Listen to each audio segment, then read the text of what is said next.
Namaskaram, welcome back. In this video, we shall be talking about Uttara Mimansa as a philosophical school, the last of all the Shad Darshanas. Vyasa is a central and much revered figure in the majority of Hindu traditions.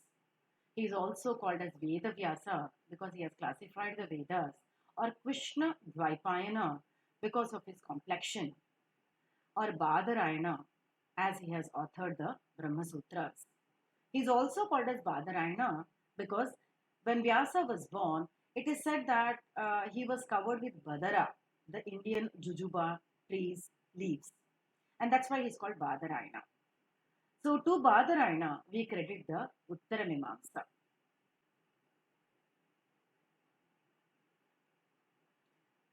Uttara Mimamsa is credited to Badarayana, who is also Veda Vyasa because he has compiled the Vedas, also called as Krishna Dvaipayana or Badarayana. He is accredited as the scribe of both the Vedas and the supplementary texts such as the Puranas. Vyasa is considered to be one of the 8th Chiranjeevi or immortals who are still in existence according to general Hindu belief. Vedanta developed into many traditions, all of which gave their specific interpretations of a common group of texts called the Prasthanatrayi, translated as the three sources, the Upanishads, the Brahma Sutras, and the Bhagavad Gita. The main traditions of Vedanta are Bheda Abheda, difference and non-difference, Advaita, non-dualism, the Vaishnavite tradition of Dvaita Advaita, dualistic non-dualism, Vishishtadvaita, qualified non-dualism, Tattvavada, Dvaita and dualism, Shuddhadvaita, pure non-dualism, and Achintyabheda Abheda, the inconceivable difference and non-difference. Many words are there. Bheda Abheda, Advaita, Dvaita, Vishishtadvaita, Tattvavada, Shuddhadvaita, and Achintyabheda Abheda. But all these are different schools of thoughts trying to answer only one question. Who am I? They try to answer in their own way. Vedanta is the investigation of Brahman and Atman. The various traditions give their own specific exegeses of the Upanishads, the Bhagavad Gita, and the Brahma Sutras, which are the three important canonical texts of knowledge according to the Indian soil. They believe in the Shruti Shabda, which is the main reliable source of knowledge, Pramana. That is, Vedas are the Pramanas. Talk about Brahma, Ishvara, or God that exists as the unchanging material cause and instrumental cause of the world. The exception is that Dvaita Vedanta does not hold Brahman to be the material cause, but only the efficient cause. Otherwise, Brahman is the unchangeable material which is the cause of the world. The self or the Atman or the Jiva is the agent of its own acts, karma, and the recipient of the consequences of these actions. They believe in the birth and rebirth, samsara, and the release from the cycle of birth as the moksha. Vedanta, in fact, rejects everything. Buddhism, Jainism, and the Vedic schools like Nyaya, Vaisheshika, Sankhya, Yoga, and even to a greater extent, Purva Mimansa. Vedanta school of philosophy is the only philosophy that stands, ultimately, that believes in Ekameva Advitiya existence, consciousness, and bliss.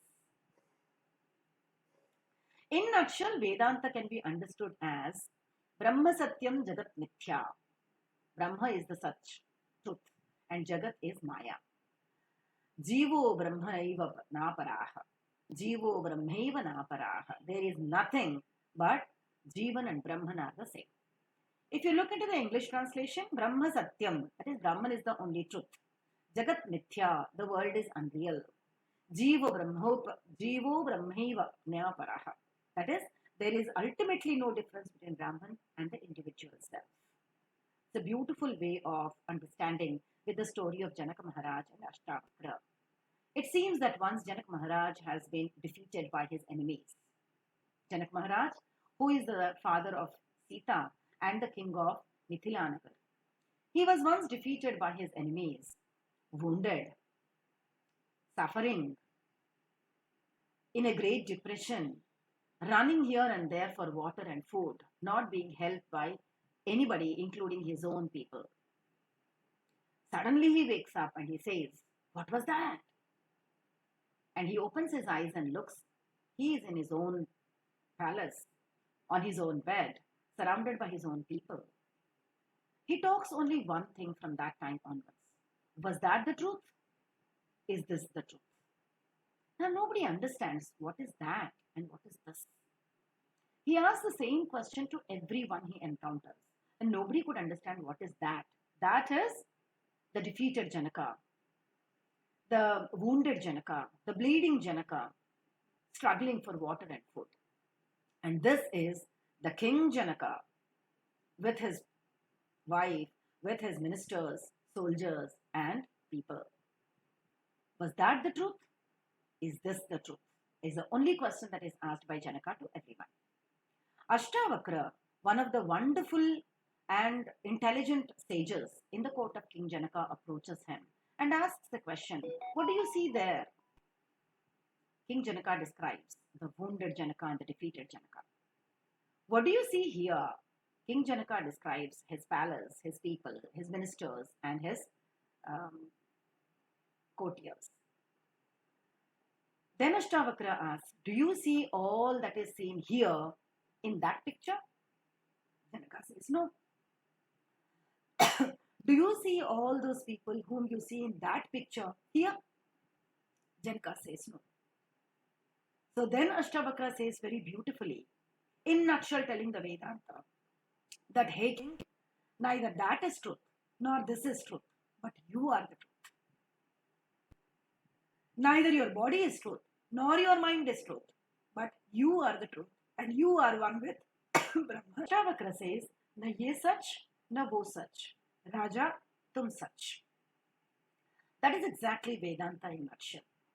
Neither the dream world is true, nor the real world is true, but you are true. Sat, Chit, Ananda. And you are one with Brahman, who is also Sat, Chit, Ananda, is Advaita philosophy of Vedanta. How to achieve this is the next problem. Vedanta says that this can be achieved, the union between Atman and Brahman can be achieved with sadhana chatushtayam. 4 important things. One, the very first one is viveka. Viveka is intelligence. This describes the cultivation of the ability to discern between what is real and what is not real, what is true and what is untruth, what is self and what is non-self.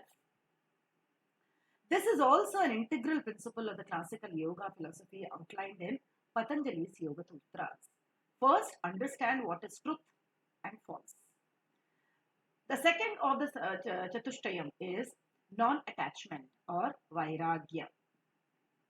Once you understand what the truth is and false is, you develop a sort of Vairagya or a dispassion, non-attachment towards all the things that are non-real. So develop the non-real detachment. Detachment with everything that is real is Vairagya. Then develop the 6 virtues. Shat Sampat. Tranquility, training of the senses, withdrawal, forbearance, faith, and focus. Together, these allow the mind to enter into the deeper states of contemplation and meditation, which is the third important aspect of sadhana chatushtaya. And then the fourth is longing. Longing for what? Longing for mumukshatva. Mumukshatva is the great desire for enlightenment and liberation, which eventually subsumes all other more superficial desires. Uttara Mimansa focuses on the Upanishads. The Uttara Mimamsas is completely based on the Upanishads, which are philosophical and mystical texts that explore the nature of reality, the self, and the ultimate purpose of life. The Vedanta involves the interpretation of the Upanishads, aiming to understand their teaching about the Brahman, the ultimate reality, and the Atman, the individual self. Talking about the concept of Brahman, Brahman is the ultimate unchanging reality, who is Sat, Chit, and Ananda, existence, consciousness, and bliss. And what is the concept of Atman according to Uttara Mimansa? Atman refers to the individual self or soul, which is also Satchitananda, and realization of Atman equal to Brahman leads to liberation or moksha from the cycle of birth and death, which is samsara. It talks about Advaita Vedanta of Adi Shankaracharya, where it is non-dualism, the identity of Atman and Brahman, and the rest of the world is Maya or illusion. Vishishta Advaita of Ramanujacharya, which talks about the qualified non-dualism.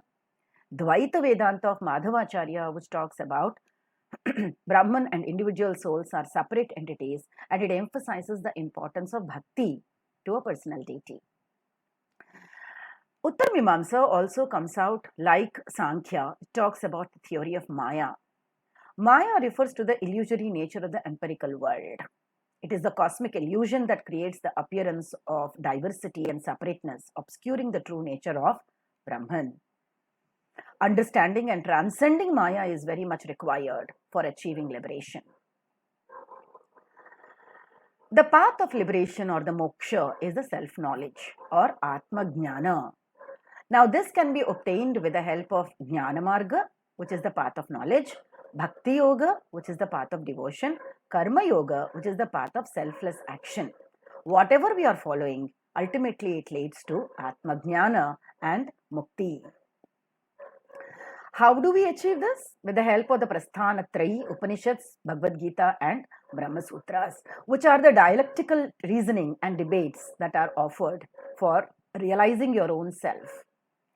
It has not only influenced the Indian soil and people staying in India, Uttar Mimamsa has influenced the global philosophical and spiritual discussions as well in the modern times. The paths of liberation, as we discussed, is Jnana Yoga, which is the path of knowledge. It involves in the studying of Upanishads, Brahma Sutras and Bhagavad Gita through meditation. The direct realization of the unity of Atman and Brahman is the self-realization. The second path is called as the Bhakti Yoga or the path of devotion. This path focuses on the devotion to personal deity and cultivating a loving relationship with the divine. It emphasizes surrender, faith, devotion as a means to obtain liberation. If this cannot be accepted for a rationalistic person, the next marga is called as Karma Marga or Karma Yoga, the path of selfless action. This path advocates performing one's duty selflessly without attachment to the results. It emphasizes the importance of acting in accordance with one's dharma while maintaining detachment from the fruits of actions. So you can follow Karma Yoga, simple one, Bhakti Yoga, better, or Jnana Yoga, which is more detailed and requires much understanding and reading of the texts. Whatever we are following, ultimately all these will make us realize Atman and Brahman are one. And this is what is called as moksha.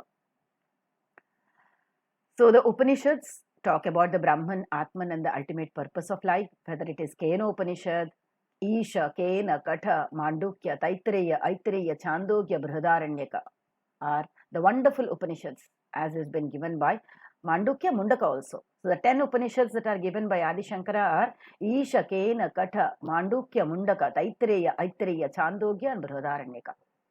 Each Upanishad provides unique insights into the nature of reality and the self through beautiful stories. I would advise my students to read a few Upanishads at least for the story's sake.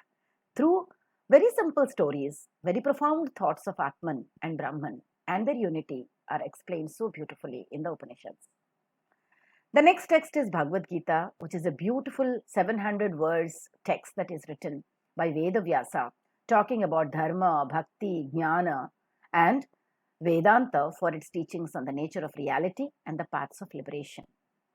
The third text is the Brahma Sutras by Veda Vyasa, which are the wonderful aphorisms that systematize and summarize the teachings of Upanishads, thereby putting forward the Vedantic philosophy such as Brahman, self, and the realization and liberation. A number of commentaries are being written on Brahma Sutras. Adi Shankaracharya's Brahma Sutra Bhashya is the best that I have ever read. Ramanujacharya's Sri Bhashya also is a wonderful text, which is a commentary on Brahma Sutras. Students, these Prasthana Trayi are to be followed well. Adi Shankara's commentaries on Ramanuja's commentaries and Madhvacharya's commentaries on Upanishads and Bhagavad Gita and Brahma Sutras are to be read for understanding the Uttara Mimansa or the Vedanta. There are other important works like Tattva Bodha by Adi Shankaracharya, Viveka Chudamani by Adi Shankaracharya, Narayana's Bhagavad Gita Bhashya, which are beautiful texts that are to be read and reread to understand the Vedantic philosophy of the Indian soil.